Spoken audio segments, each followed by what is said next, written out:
Hello সবাইকে। তো আবার অনেক দিন পরে একটা ভিডিও নিয়ে এসেছি কালার করার। তো এই দেখো, আমি পুরো বেস কালার করে রেখেছি হোয়াইট কালার। আর এই লকেটটা দেখতেই পাচ্ছ, আমি এখানে পার্পল কালার ইউজ করছি। আর এই ভিডিওতে দেখাচ্ছে আমি রানী কালার দিচ্ছি, কিন্তু এটা পার্পল কালার ছিল।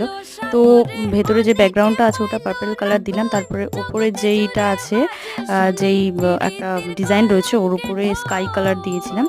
তো এই যে লকেটের যে ডিজাইনটা আছে এটা না আমি নিজের মন থেকে ক্রিয়েট করেছিলাম। তো ভাবলাম যে দেখি কিরকম হয়। তো এরকম বেরিয়ে এসেছে আর কি।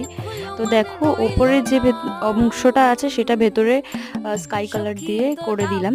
তারপরে বাইরে যে ব্যাকগ্রাউন্ডটা আছে ওটা ইয়েলো কালার দিলাম, যাতে ভালো করে যাতে ফুটে ওঠে, দেখতে সুন্দর লাগে। তারপরে বাইরে যে ফুলটা আছে ওটা হালকা হলুদ কালার দিয়েছিলাম, এটা দেখতেই পাচ্ছ। তো তোমরা কমেন্ট করে বলো কেমন লেগেছে, ভালো লাগলে অবশ্যই লাইক করে দেবে ভিডিওটা। আবার দেখা হচ্ছে পরের ভিডিওতে। সবাইকে টাটা।